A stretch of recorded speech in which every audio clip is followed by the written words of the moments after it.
ராம் சுத்குமார் ஜெய குரு ராஜா. இது ஒரு ஒரு நல்ல மனப்பக்குவம் அடைந்துவதற்கான ஒரு அனுபவம். நாம சாமிகிட்ட போகும்போது பிரார்த்தனை இல்லாமல் போக மாட்டோம். எல்லாத்துக்கும் ஏதாவது ஒரு பிரார்த்தனைகள் இருக்கும். இதை கேட்கணும், அதை கேட்கணும், அதுக்கு சொல்லிட மாட்டார்னா.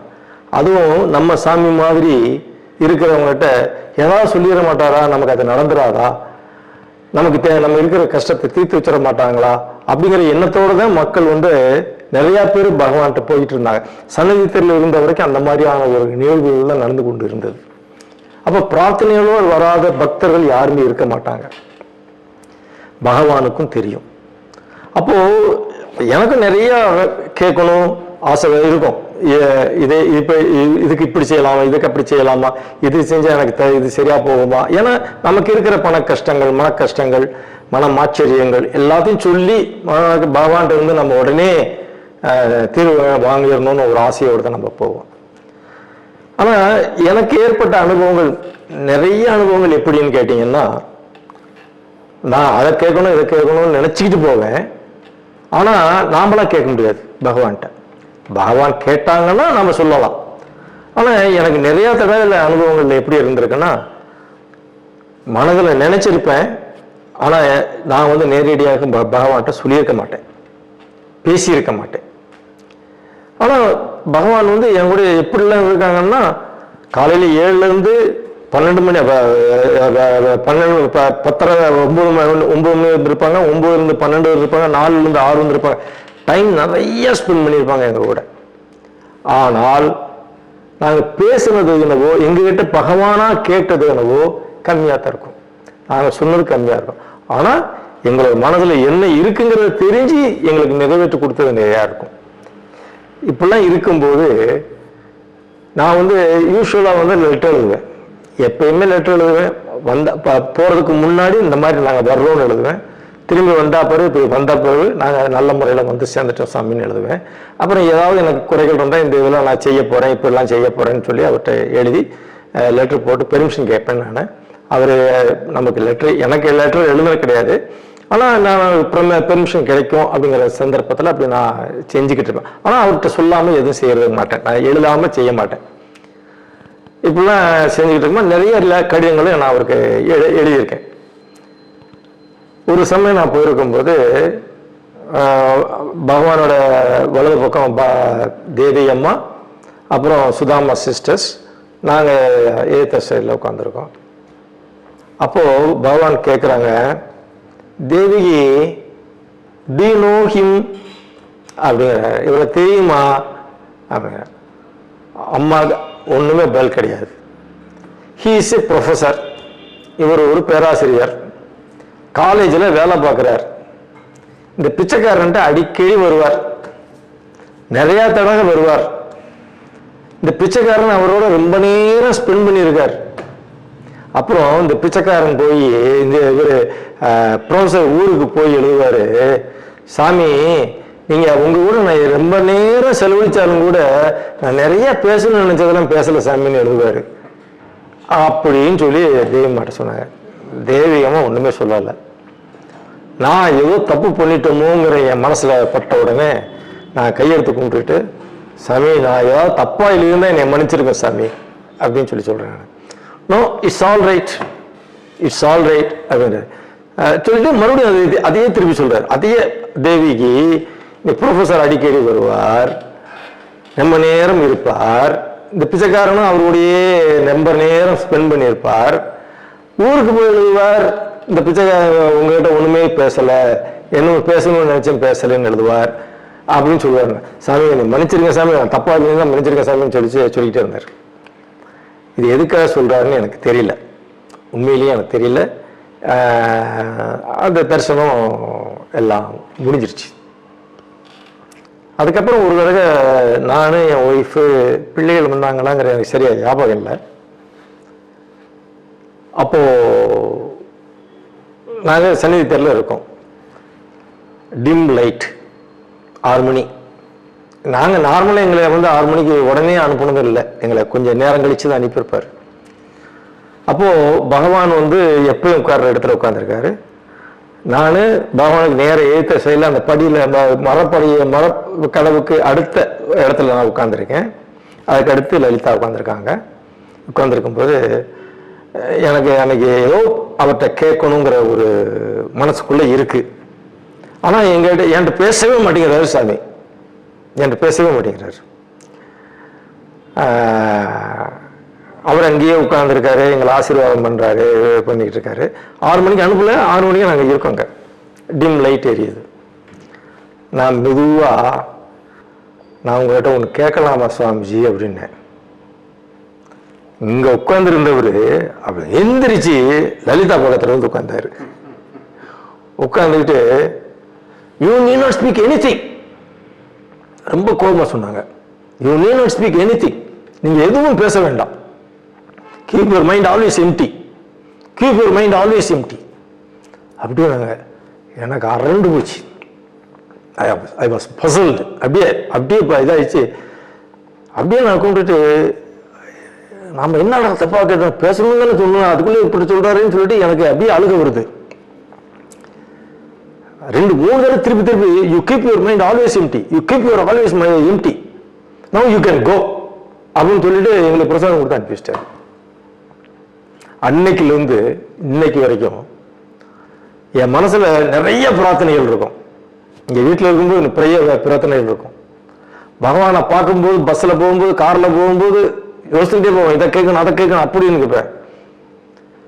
சன்னதி தெருக்கு போயாச்சுன்னு சொன்னால் எல்லாம் மறந்து போயிடும், எதுவுமே கேட்க மாட்டேன். இன்னைக்கு வரைக்கும் ஆசிரமத்திலையும் உள்ள நுழைஞ்சாச்சுன்னா என் மைண்டு எம்டிஆருது. அதாவது அவரோட எனக்கு உணர்த்தது என்னன்னா, மனம் இன்னைக்கு எம்டியா இருக்கோ அன்னைக்கு நமக்கு வந்து நிம்மதி இருக்கும். நாம எல்லாரும் மனசை எம்டியா வச்சிட்டோம்னா நாம சந்தோஷமா இருக்கலாங்கிறது என்னோட ஒரு அனுபவம். இதை நான் பகிர்ந்து கொள்ள நான் மிகுந்த மகிழ்ச்சி அடைகிறேன். யோகிராம் சோத்குமார், யோகிராம் சோத்குமார், யோகிராம் சோத்குமார், ஜெய குரு ராயா. இந்த அனுபவம் என்னுடைய மகன் சிவகார்த்திகேயனுக்கும் எனக்கும் ஏற்பட்ட அனுபவம். இதை இந்த உங்களோட பகிர்ந்துகளில் மிகுந்த மகிழ்ச்சி அடைகிறேன்.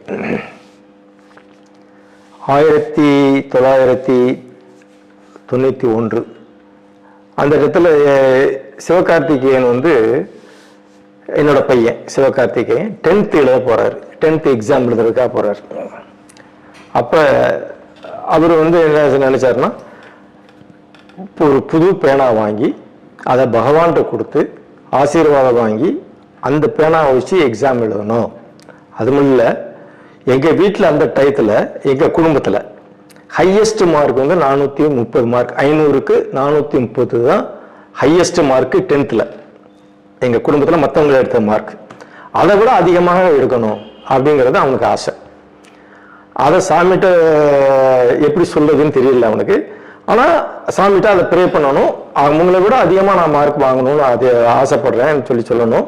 அதே நேரத்தில் பேனா ஆசீர்வாதம் வாங்கணும்னு சொல்லிட்டு சொன்னேன். நான் சரி பாப்பா போகலாம், போய் வாங்கிட்டு வரலாம் அப்படின்னு சொல்லிட்டு அவனை கூட்டிகிட்டு அவனும் நானும் மட்டும்தான் நாங்கள் 2 பேரும் போகிறோம். சன்னதித்தில் போய் காலையில் 9 மணிக்கு உட்கார்ந்தோம். எல்லாம் ஏன்டா இப்போ பகவான் என்கிட்ட எதுவுமே கேட்கல, சிவகார்த்திகேயன் தான் பேசிகிட்டு இருந்தார். What is your name, what class you are studying, உன்னோட பேர் என்ன, நீ எந்த கிளாஸ் படிக்கிற, உனக்கு எதுக்காக இங்கே வந்திருக்க என்னன்னு கேட்டார். அப்போ அவன் அந்த பேனாவை கையில் கொடுத்து எனக்கு இது ஆசீர்வாதம் பண்ணணும். அவன் 10th நான் எழுத போகிறேன் எக்ஸாமு. எனக்கு 450க்கு அவன் 430 தான் எங்கள் வீட்டில் இருக்குது, அதை விட அதிகமாக வாங்கணும்னு கேட்கல. 500க்கு 450 மார்க் எனக்கு மேலே வேணும் சாமி அப்படின்னு கேட்டான்.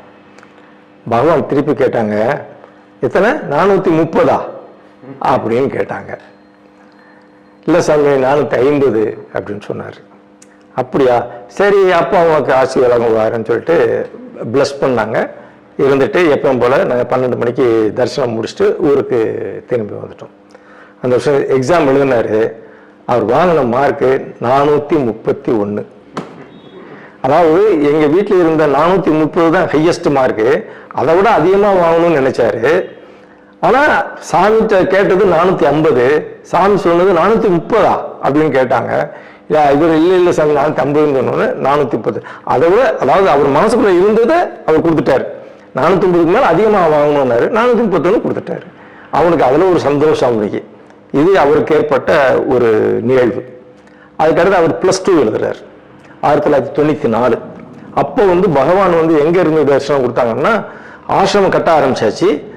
அப்போ ஃபர்ஸ்ட் தர்ஷன் ஹால்னு சொல்லுவாங்க, இப்போ துலாபாரம் ஹால். அப்போ எங்களுக்கு இருந்த பண கஷ்டங்கள்ல எனக்கு நிறைய ஜாமான், நான் கேமராலாம் வாங்கணும்னு ஆசைப்பட்டேன், ஆனால் வாங்க முடியல. அந்த டயத்தில் ஒரு சின்ன கேமரா, கெனான் கேமரா ஒன்று, சின்ன கேமரா வாங்கினேன். எனக்கு ஒரு ஆசை, அவனுக்கு இப்போ 12th எழுத போகிறான், அவன் போய் பகவான்கிட்ட ஆசீர்வாதம் வாங்கணும்னு நினைக்கிறான். நாமளும் இந்த கேமரா கொண்டு போய் கொடுத்து ஆசீர்வாதம் வாங்கிட்டு வந்துடுவோம் அப்படின்னு சொல்லிட்டு நானும் அந்த கேமரா, அது வரைக்கும் நாங்கள் அந்த கேமரா யூஸ் பண்ணலை, எடுத்துகிட்டு போகிறோம். அங்கே போனால் பக்தர்கள் கூட்டம் ஜாஸ்தி. அந்த 1 by 1 தான் இல்லை, உள்ள இந்த தர்ஷனாவில் 2 சைடாக உட்கார வைப்பாங்க. ஒரு சைடு ஜென்ஸும் ஒரு சைடு லேடிஸும் உட்காருப்பாங்க. நடுவில் பகவான் நடந்து ஆசீர்வாதம் கொடுக்குற மாதிரி வச்சுருப்பாங்க. அப்போது அங்கே மணி சார் தான் ட்ரஸ்டியாக இருந்தார். மணி சார்கிட்ட போய் நான் சொன்னேன், நான் இந்த மாதிரி வந்திருக்கோங்க மணி சார், நீங்கள் பாவான்ட்ட இதை வாங்குறதுக்கு எங்களுக்கு ஏற்பாடு பண்ணி தாங்கன்னு கேட்டேன். நான் அதெல்லாம் சொல்ல மாட்டேன், நான் என்னோட கொடுங்க, பகவான் உங்களை கூப்பிட்டா நீங்கள் கொடுத்து வாங்கிக்கோங்க, இல்லைன்னா நானே கொடுத்து ஆசீர்வாதம் வாங்கி தந்துடுறேன் அப்படின்னு சொன்னார். இல்லை இவனுக்கு +2 எழுத வேண்டியிருக்கு, அவனும் ஆசீர்வாதம் வாங்கணுங்கிறான். இதுக்கெல்லாம் உறுதி கொடுக்க மாட்டேன், பகவான் கூப்பிட்டா நீங்கள் தாராளம் ஆசீர்வாதம் வாங்கிக்கோங்க, இல்லைன்னா இங்கே இருந்த மணிக்கு ஆசீர்வாதம் வாங்கிட்டு போயிருங்க அப்படின்னு சொன்னார். அப்போ போய் நாங்கள் உள்ள உட்காந்துருந்தோம். பகவான் வந்தாங்க, நடுவில் நடந்து ஆசீர்வாதம் கொடுத்தாங்க. அப்புறம் மணி சார் போய் அங்கே உட்கார்ந்த உடனே மணி சார் போய் சொன்னார். என்ன சொன்னாருங்கிறது தெரியாது, ஒருவேளை எங்கள் கேமரா பற்றி சொல்லியிருக்கலாம்.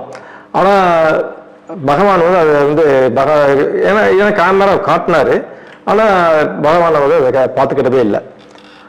நாங்கள் இங்கேருந்து உட்காந்து பார்த்துக்கிட்டு இருக்கோம். இது மாதிரி நடந்துக்கிட்டு இருந்துச்சு. 2 தடவை காட்டினாரு, 2 தடவையும் பகவான் பார்த்துக்கல. சரி பகவான் ஆசீர்வாதம் கொடுத்தா பார்ப்போம் அப்படின்னு சொல்லிட்டு இருந்தோம். ஒரு 11 மணி இருக்கும். இது நாங்கள் உள்ளே போகும்போது 9 மணி, 11 மணி இருக்கும். 11 மணிக்கு திருவண்ணாமலை கோயிலேருந்து வர்றாங்கன்னு ஒரு செய்தி வந்தாங்க. அப்போது அவங்க வந்தாங்க, ஒரு பெரிய மாலை. அது எப்படி இருக்குன்னு சொன்னால், யானையோட துதிக்க மாதிரி 2 சைடும் 2 துதிக்கை அந்த மாதிரி பெரிய மாலை எடுத்துட்டு பகவானுக்கு அதை அணிவிச்சு அவங்ககிட்ட பகவான்கிட்ட ஆசீர்வாதம் வாங்கினாங்க. அதாவது மறுநாள் கார்த்திகை தீபத்துக்கு கொடியேற்றுறாங்க. அந்த கார்த்திகை தீபத்துக்கு கொடியேற்றுறதுனால அன்னைக்கு முதல் நாள் பகவானுக்கு மரியாதை செலுத்துறதுக்காக வந்திருந்தாங்க. பகவானோட வலது பக்கத்தில் தேவியம்மாவோட வலது பக்கத்தில் ராஜலட்சுமி உட்காந்துருந்தாங்கன்னு நினைக்கிறேன். இப்போ அவங்க அந்த சுதாமா சிஸ்டர்ஸ் உட்காந்துருந்தாங்க. அப்போ அவங்க ஆசீர்வாதம் வாங்கிட்டு போனதுக்கு பிறகு மணி சார் கூப்பிட்டாங்க. பகவான் கூப்பிட்டு அந்த கேமராவை வாங்கினாங்க. எங்களுக்கு ஒரு சந்தோஷம். வாங்கி அந்த கேமராவை வாங்கிக்கிட்டு மணிகிட்ட திருப்பி அதை கொடுத்து, Mani you can take photo அப்படின்னாங்க. சரி நமக்கு எடுக்க பாக்கிங் கொடுக்கல, மணி சாருக்கு கொடுத்துருக்கு அப்படின்னு நான் நினச்சிக்கிட்டு சரி மணி சார் எடுத்து கொடுத்தாலே போதும் அப்படின்னு சொல்லிட்டு நான் நினச்சிக்கிட்டு இருந்தேன். மணி சாரை எடுத்தார். மணி சார் எடுக்கும்போது பகவான் முதல் எடுக்கலை, ஒன்றும் சொல்லலை. Mani you can take another photo அப்படின்னாரு. அப்போ 2வது ஃபோட்டோ எடுத்தார். எடுக்க போகும்போது சொன்னார், மணி டோன்ட் லீவ் தேவகி அப்படின்னாரு. அவர் சரின்னு சொல்லிட்டு ஃபோட்டோ எடுத்தார். 2 ஸ்னாப் எடுத்தார். மறுபடியும் சாமி கேமரா வாங்கி கையில் வச்சுக்கிட்டு எங்களை கூப்பிட்டாரு. நாங்கள் போய் காலில் விழுந்து வாங்கினோடனே சிவகார்த்திகேயன் +2 எழுத போகிறத சொன்னார். அவருக்கு ஆசீர்வாதம் வாங்கினார். நானும் சொன்னேன், இந்த மாதிரி எங்கள் இதுலேருந்து சேவிங்ஸ்லேருந்து இந்த கேமரா வாங்கியிருக்கேன் சாமி, அது எனக்கு ஆசீர்வாதம் பண்ணித்தாங்கன்னு. சரின்னு சொல்லிட்டு Kanagavel Rajan you can take one photo அப்படின்னு சொல்லி என் கையில் கொடுத்தாரு. நான் போய் ஒரு ஃபோட்டோ எடுக்க போனேன். எடுக்கிறதுக்கு முன்னாடி டோன்ட் லீவ் தேவகி அப்படின்னு சொன்னார். சரி சாமின்னு சொல்லிட்டு நான் 2 பேரும் ஃபோக்கஸ் பண்ணி ஃபோட்டோ எடுத்துட்டேன். அதை திருப்பி கேட்டார், திருப்பி கொடுத்துட்டேன். சிவகார்த்திகேயன் கையில் வச்சுக்கிட்டாரு. Sivakarthikeyan do you know how to take photo அப்படின்னாரு. தெரியும் சாமி அப்படின்னு சொன்னேன். அப்போ நானும் ஒரு ஃபோட்டோ எடுக்கலாம் அப்படின்ட்டு அவன் கையில் கொடுத்தாரு. அவன் வந்து அந்த இடத்துல நின்னான். Don't leave Devaki take photo அப்படின்னாரு. அவர் எடுத்தார். எடுத்துட்டு அப்புறம் வாங்கி எங்களுக்கு ப்ளஸ் பண்ணி 12 மணி தரிசனம் முடித்தோடனே எங்களுக்கு பிரசாதம் கொடுத்து எங்களுக்கு அனுப்பிட்டாரு. நாங்கள் ஊருக்கு வந்துட்டோம் நைட்டில். மறுநாள் காலையில் அருப்புக்கோட்டையில் ஒரு ஸ்டுடியோவில் போய் அதுலேருந்து ஃபில்மை கலட்டி டெவலப் பண்ண சொன்னேன். டெவலப் பண்ணால் 4 படம் எடுத்தோம். ஒரே ஒரு படம் மட்டும் விழுந்துருந்துச்சு. அந்த ஒரு படமும் சிவகார்த்திகேயன் எடுத்த படம் மட்டும் தான் விழுந்துச்சு. நான் எடுத்த படமோ அல்லது மணி சார் எடுத்த 2 படமும் விழல. இது வந்து சிவகார்த்திகேயன் படிப்புக்காகவும் நான் நினைத்தால் மட்டுமே உங்களால் ஃபோட்டோ எடுக்க முடியும், நான் பகவான் நினைக்கிறது மட்டும்தான் நடக்கும், மற்றதெல்லாம் நடக்காதுங்கிற மாதிரி எனக்கு உணர்த்தினதாக நான் புரிந்து கொண்ட ஒன்று. இந்த அனுபவத்தை நான் உங்களோட ஷேர் பண்ணுறதில் மகிழ்ச்சி அடைகிறேன். யோகிராம் சுரத்குமார், யோகிராம் சுரத்குமார், யோகிராம் சுரத்குமார், ஜெயகுரு ராயா.